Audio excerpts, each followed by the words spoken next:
প্রেগনেন্সির লাস্ট দিকে এসে মনে যেন একটা ভয় কাজ করছে। সব কিছু ঠিকঠাক করতে পারবো তো? আমি ঠিকঠাক বাড়ি আসতে পারবো তো? ছেলেটাকে কোলে নিয়ে সুস্থভাবে বাঁচতে পারবো তো? এখন আর কিছু ভালোই লাগছে না। মনে হচ্ছে কখন কি করব, কখন কিভাবে সব হবে। এই 9টা মাস শেষ করার পর 10টা মাসে পড়ে গেল, এখনও কোনো পাত্তাই নেই। কিন্তু যেহেতু মেয়ে, সংসারে টুকিটাকি কাজ তো করতেই হবে, না হলে একবারে বসে শুয়ে থাকলেও না শরীরটা আরও বেশি ম্যাচ ম্যাচ করছে। তো বিছানাটা গোছ করে এদিকে মুড়ি খাবারটা করে নিয়েছিলাম। আর কাঁচা ছোলাটা না একদমই খেতে পারছি না।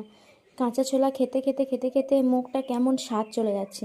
তাই এখন বেশিরভাগ চেষ্টা করছি ছোলাগুলোকে তরকারির মধ্যে দিয়ে বা সিদ্ধ করে মুড়ি দিয়ে খাওয়ার জন্য। আর এদিকে মা বাদাম ভিজিয়ে রেখে দিয়েছিল, বাদামটা তো আর তরকারির সঙ্গে খাওয়া যাবে না, এটা কাঁচাই খেতে হবে। তো খোসাগুলো ছাড়িয়ে নিয়ে আমি বসে পড়েছিলাম এগুলো খাওয়ার জন্য। তারপরেই আমি বসে পড়েছিলাম একটু পরে মুড়িটা খাওয়ার জন্য। মুড়ি খেয়ে একটা ডিম সিদ্ধ খেয়ে একদম ঘুমিয়ে গিয়েছিলাম। ঘুম হওয়ার পরে মা দেখি এইসব খাবার ভোজবাড়ি থেকে নিয়ে চলে এসেছিল। কালকেই বলেছি আমার এগুলো বাড়িতে একটাও রান্না হয়নি, সব রান্না কিন্তু পাশের বাড়িতে যে একটা অনুষ্ঠান বাড়ি ছিল তাদের বাড়ি থেকে নিয়ে এসেছিলো। কেননা আমি ওখানে গিয়ে খাবারটা ঠিক কেমন লাগে সেই জন্য এখানে মা এনে দিয়েছিল, কষ্ট করে যেতে হলো না।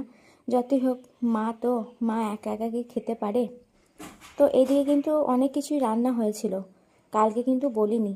এদিকে তোমার পোলাও হয়েছিল, পনিরের তরকারি, শাক, ছেঁচড়া, ফুলকপি আলুর তরকারি, চাটনি, পাঁপড়, 3 রকমের মিষ্টি, অনেক কিছু।